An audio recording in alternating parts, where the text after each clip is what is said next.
In the late 1970s, the city of Columbus, Georgia was gripped by a chilling fear. A killer was on the loose, preying on elderly women in their homes. Each murder bore the same eerie signature, a stocking wrapped tightly around the victim's neck.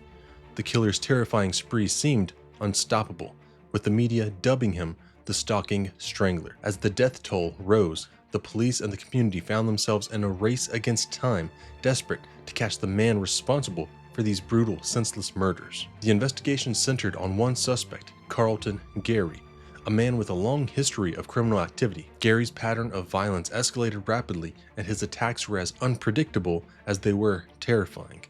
From brutal assaults to burglaries, his crimes left behind a trail of evidence, yet his true identity remained a mystery. Each time the police thought they had cornered him, he would slip through their fingers, changing his name, his appearance, and his location. Gary's reign of terror stretched far beyond Columbus, with attacks spanning multiple states, yet, even after being captured for various crimes, Gary's connection to the murders remained unclear, until a break in the case linked his fingerprints to the scenes of some of the most horrifying murders in Georgia's history. But just when it seemed like the investigation was nearing its conclusion, a series of shocking events and false confessions turned the case on its head. Was Carlton Gary the true killer, or had the police been chasing the wrong man all along? With his consistent use of false names and his incredible ability to evade capture, Gary's true role in the Stocking Strangler case became a matter of both legal debates and public uncertainty. The twists and turns of this case are far more complex than they appear on the surface, with questions of justice, flawed investigations, and Gary's relentless pursuit of freedom shaping the story. To fully uncover the shocking depth of this case, and to understand the true extent of the deception and terror, we have to go behind the headlines.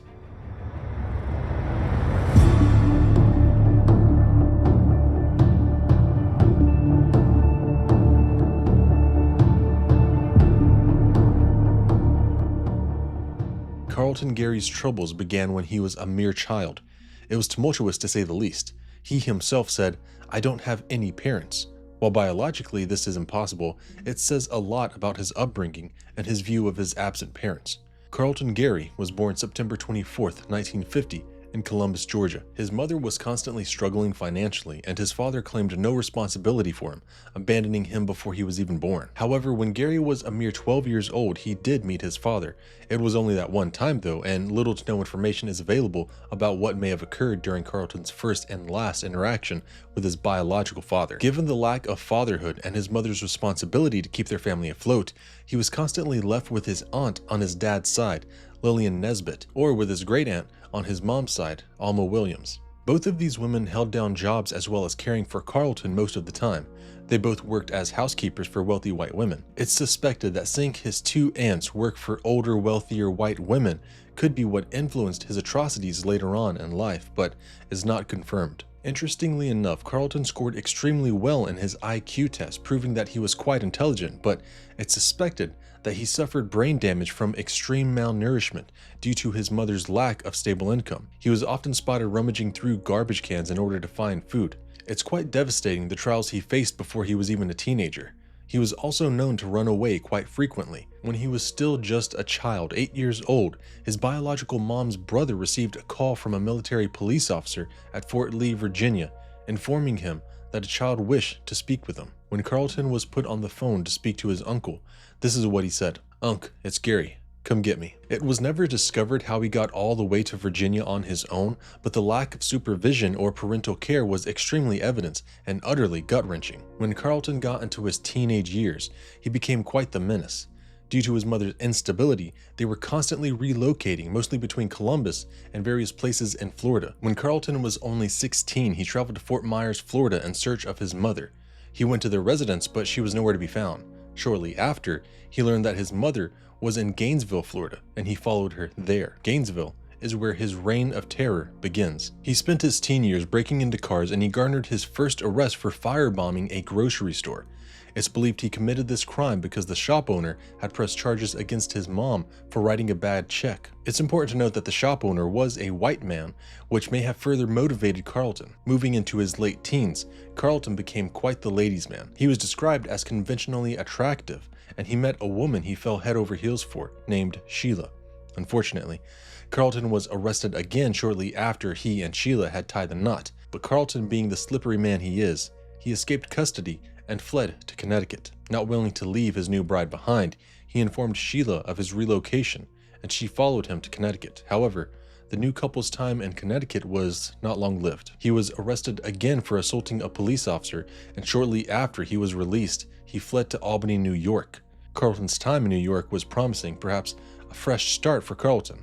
He showed a lot of interest in the music industry and began pursuing a career. He showed a lot of promise, performed well, and had great talent. He got many gigs in New York, and things were starting to go well for him, at least until the itch for violence returned. The first known murder, and perhaps one of the most debated, is the murder of Nellie Farmer, an older white woman in Albany, New York. In 1970, making Gary a mere 20 years old, Nellie Farmer was found in her apartment, dead, face down on the floor, in her pajamas. She was a retired school teacher who lived alone in the retirement hotel. It was reported that a man broke in, had non-consensual sex with her, and then sadly strangled her to death with a scarf. Carlton Gary's fingerprints were found on the scene, but given the lack of technology, it didn't prove much.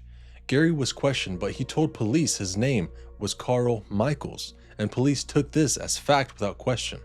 He confessed to being at the scene, but said he didn't commit the murder. He gave police the story that he and an accomplice, John Lee Mitchell, had burglarized the apartment, but it was Mitchell who murdered Farmer. Gary claimed they wouldn't be able to find Mitchell's fingerprints because he had worn gloves while committing the crime. Gary's words were recorded during the recounting of the crime.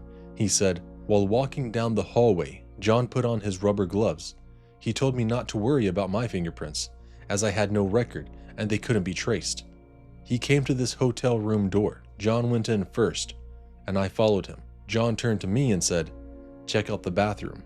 The bathroom was dark. I could see John holding a flashlight and going through papers in the other room. I noticed the bed was all messed up. I heard some people coming down the hall. I got scared. After the sound stopped, I saw John with his flashlight go toward a door, and I saw John direct the flashlight to this door at the bottom of a low, big trunk. John asked me to help him move this trunk. When the flashlight that John was holding shined on the trunk, I noticed the head of a human being up against this trunk. The head of this human being was stretched out on the floor. I could tell this was a woman's body, a white woman. I saw John reach down and grab this human head by the hair and throw it to one side. I did not step over the body, but John asked me to help him put this trunk on the bed. I reached down, and with my hands, I picked up the trunk, and with John helping me, we put the trunk on the messed up bed. John started to work on the lock of the trunk. There were some pots and pans and some household stuff in the trunk. I picked up John's snow boots and walked out of the hotel room. I walked around the hallway and down to the elevator. John was still in the room. I waited there about 25 or 30 minutes, and then John came up State Street and he joined me. John Lee Mitchell was convicted with Gary, his alleged partner in crime, testifying against him. Mitchell had his conviction overturned on appeal, and Gary had seemingly gotten away with pinning this murder. Sadly for Farmer and her family, no one was ever successfully tried for the murder of Nellie Farmer. While Nellie Farmer is Carlton's first known murder, it wasn't his first attack. 2 months before the murder of Farmer, Josephine Dietz was attacked in her home by a young black man. She was also elderly and white. Dietz was grabbed by the throat and allegedly slammed into the floor. All Gary did was steal her purse and flee, which is curious due to the aggressive nature of the attack initially. 4 days later, Gary was identified and taken into custody, but he told cops his name was Carl Michaels. He subsequently went to prison as Carl Michaels and was released 5 years later in 1975. Upon release, he left Albany and went to Syracuse, New York. In Syracuse, his crimes continued. On NYE 1976, a man was reported to have broken into a 59-year-old Syracuse woman's home. During the break-in, the man raped the woman and then attempted to murder her by choking her with a pillowcase. The attacker was unsuccessful, and she thankfully survived. At this point, the police are utterly convinced it's Carlton Gary behind this attack. Still in Syracuse, a few days after the aforementioned attack on January 3rd, 1976, Jean Frost was awoken in her home by a noise. When she rubbed her eyes of sleep, she noticed a man standing in the doorway of her bedroom. He aggressively jumped on her, pinning her to her bed. She thrashed and tried desperately to escape the man's grasp. Amidst the struggle, the man told her, "You shouldn't have struggled." The thought of someone saying this to you while under attack is pure nightmare fuel. The man then ripped Frost's nightgown apart and shoved a part of it in her mouth. He then repeatedly hit her until she could no longer see. However, before she was beaten black and blue, she noted that her attacker was a mustached black man. Once the hitting ceased, he wrapped a scarf around her neck and choked her until she eventually blacked out. Whenever Jean eventually came to, she felt an immense pain in her groin and was bleeding profusely from her. Because of the disfigured state of her body, a rape kit could not be completed. Luckily, she survived and eventually her attacker would be caught. The day after the brutal attack on Jean Frost, 2 men were arrested at a bank trying to turn $191 worth of coins into bills. The coins were stolen from a man in the same building as Frost, and one of the men arrested was indeed Carlton Gary. Upon arrest, Gary was found to have marijuana on him and also a gold watch that belonged to Jean Frost. However, he once again lied to the police about his name, stating he was one Carlton Michaels. He confessed to being at the apartment complex but insisted he was just playing lookout for his accomplice and denied to being the one to commit the attack. Sadly, Frost was unable to identify Gary as her attacker, and no one was ever charged for her attack. But Gary was still in trouble for stealing the coins. This was a violation of his parole, and he was sent back to prison. However, Gary couldn't be contained that easily. 8 months later, on August 22nd, 1977, he escaped prison and made his way back to Columbus, Georgia. Back in his birthplace, Carlton Gary's crimes escalated. Not only was he continuing to attack older white women, but he was doing it much more often too. Mary Willis, or better known as Fern Jackson, was a woman of great morals. She was the director of the Education Division at the Columbus Health Department and spent most of her time helping those in need. She specifically helped people with lower incomes and racial minorities. On September 15, 1977, her bedroom was broken into. Jackson wasn't as lucky as Frost. Her attacker wrapped a nylon stocking around her neck and choked her, this time to death. Given her dedication to her work, it was extremely unusual for Jackson to not show up, so her co-workers called the police. When the police reached her residence, they found her deceased with a stocking still around her neck and a pillow over her face. The thing police thought to be strange, though, was that nothing was stolen from her home.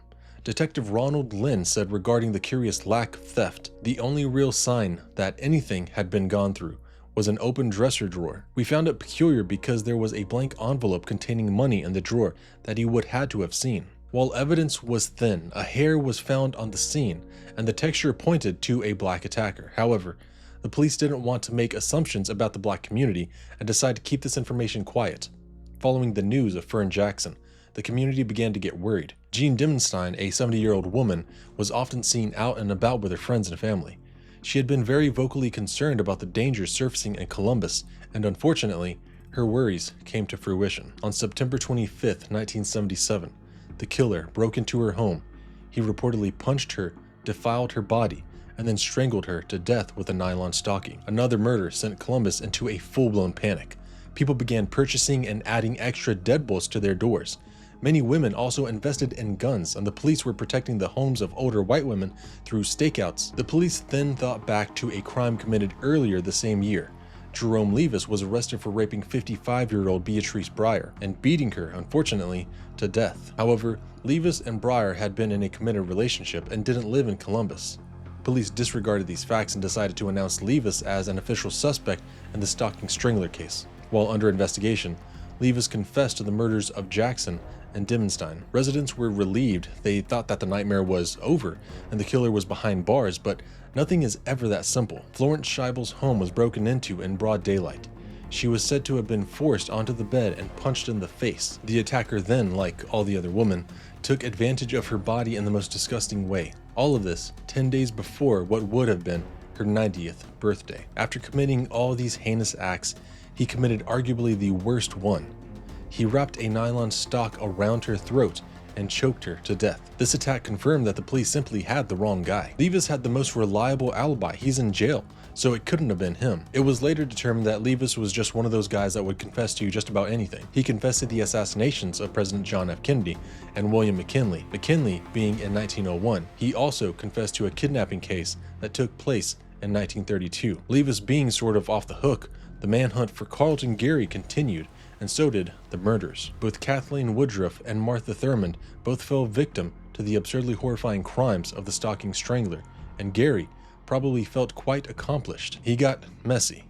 Ruth Schwab was attacked by a black man in her home, but little did he know she had a home security system. When he broke into the home, the alarm notified the police, and they were at her residence within 2 minutes. Excited, thinking they finally got the guy, police surrounded her home and charged in, except Schwab was alone. She was alive, but alone. She had a nylon stocking around her throat, and Detective Lynn removed it upon entering her home, and she began vomiting profusely. She was lucky to be alive. Less than 24 hours later, 70-year-old Mildred Dismukes Borum was brutally attacked and killed, only this time, she wasn't strangled with a stocking, but rather a Venetian blind cord cut from her own home. She fought back fiercely, breaking furniture in the process, but she unfortunately did not survive. This signifies the time in which the Stocking Strangler was most active, possibly because he could feel the police finally closing in on him. However, in 1978, the investigation took a strange turn. A white racist group of vigilantes who called themselves the Forces of Evil sent Columbus police a letter stating that if the Stocking Strangler was not apprehended by June 1st, they would kill a black woman in retaliation for the murders of so many white women. The black woman in question was one Gail Jackson. She had already been kidnapped and was being held by the malicious group of 7. Soon after, they received a follow-up letter that requested $10,000 for the ransom of Gail Jackson. Perplexed by these letters, Columbus police looped in the FBI. After studying the letters, the FBI determined the letters were not written by the Forces of Evil, but rather by one black man. They believed the man had already murdered Gail Jackson and was only using the letters as a diversion. They concluded that the author was likely an artilleryman or military police officer at Fort Benning. An arrest was made for the murder of Gail Jackson, William Hance, and he was in the service at Fort Benning. However, there was no known link between Hance and the Stocking Strangler, or the two cases at all. Later in the year, a woman named Theda Cartwright reported her .357 Magnum revolver had been missing, but since she didn't live in the Columbus area, the police didn't think to connect it to the case. This was an unfortunate oversight, as Theda Cartwright had actually been the girlfriend of Carlton Gary at the time, but she never notified the police of this. As 1978 continued, Gary's crime de-escalated. He left Columbus and went back to Florida, where he began robbing restaurants with a sawed-off shotgun. He would wear a bandana around his lower half of his face and hide behind oversized sunglasses. He then traveled back to Georgia and landed in Atlanta, where he was once again arrested. He had been scaling the balconies of a local motel and had a bag with $1,478.25 in it. He once again lied to the police about his name, saying he was Michael David. He paid the bill and was released shortly after. For the next few months, Gary was bouncing between Georgia, South Carolina, and Florida, robbing restaurants. He also continued taking advantage of women, mostly those of which he robbed. In South Carolina, he was caught robbing a Po Folks, but once again gave police the name Michael David. Finally, police began to connect the dots. Given that Carlton Gary was constantly giving fake names, changing locations, and evading police, he was very tough to catch, but his fingerprints gave him away. His fingerprints connected all of his aliases. Fingerprints found at the home of Nellie Farmer and from multiple police bookings rendered him caught, finally. Except he wasn't caught for the murders, only for the robberies. Georgia investigators interrogated him while in custody, and he confessed to all of the robberies. He was subsequently convicted and sent to prison, but Gary is smart as a whip, and he somehow managed to escape prison for a second time years later and returned to Columbus. A few months later, he was arrested yet again for smoking marijuana in a parking lot. He gave police the name Michael David and was released on bond. After evading real jail time yet again, he began traveling around with 2 other men and a woman, driving a 1984 Lincoln. Carlton Gary and his aliases were wanted in the entire state of Georgia, known to be dangerous. The police wouldn't stop until he was caught. While he was still on the run, police found a .22 Luger handgun that had been reported as stolen. They called the registered owner, and it was a man named Jim Gary. Jim was interviewed about the weapon, and he told police his nephew had given it to him. His nephew, Carlton Gary. The police finally determined Carlton Gary to be the Stocking Strangler. All the timelines made sense of the murders, and his prints were also found in the home of the aforementioned victim, Kathleen Woodruff. Carlton Gary, being a master of evasion, slipped through the hands of police constantly, until one day they received a tip about his '84 Lincoln being parked at a Holiday Inn in Albany, Georgia. Eager to not fumble this time, SWAT absolutely swarmed the Holiday Inn.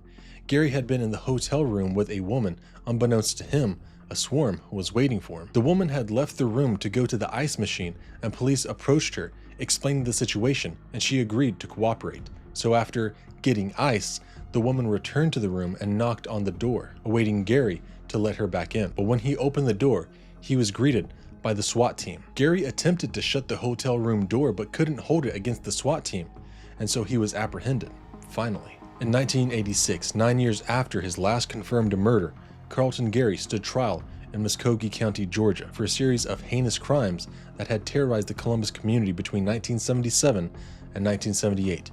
Dubbed the Stocking Strangler, Gary was accused of raping and murdering several elderly white women in their homes. In case you somehow forgot, the prosecution focused on 3 specific cases: the murders of Florence Scheibel, Martha Thurmond, and Kathleen Woodruff. As can be expected, the trial went without much question.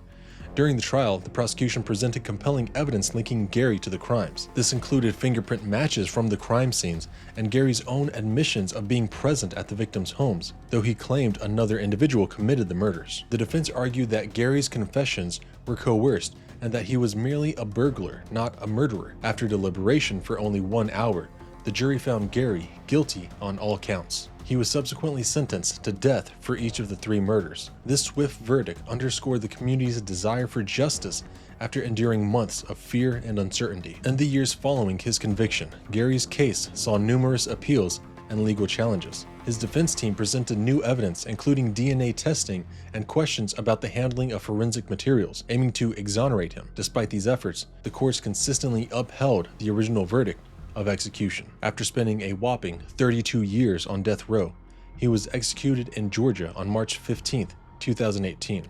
However, just hours before Gary set execution, he had his wife set up a phone interview with reporter Jessica Knoll in order to hopefully clear his name. Ultimately, this attempt at proving himself innocent was unsuccessful. No, the only thing I want anybody to know about Carlton Gary is the truth. You may not like this because I'm telling you the truth, but I'm just going to tell it to you. Did you those women? Absolutely not. Did you kill those women? Absolutely not. Did you have any knowledge or anything to do with their murders? Absolutely not. The truth is he's innocent, and they knew when they arrested him, before they arrested him, that he was innocent. This is a load of barnacles. This case highlights the complexities and prolonged nature of the legal processes in capital punishment cases, as well as the enduring impact on victims' families and the community at large. Carlton Gary was one of the most heinous serial killers the Southeast has ever seen, and I know people all over are grateful for the true end of his reign of terror. Though Gary's life of crime came to a definitive end, the memories of his victims and the terror he left behind will never be forgotten. If you found this case as disturbing and fascinating as we did, be sure to subscribe and join us for more deep dives into the dark corners of true crime. As always, we'd love to hear your thoughts, so feel free to leave a comment or share this episode with others who might be interested. Until next time, stay safe.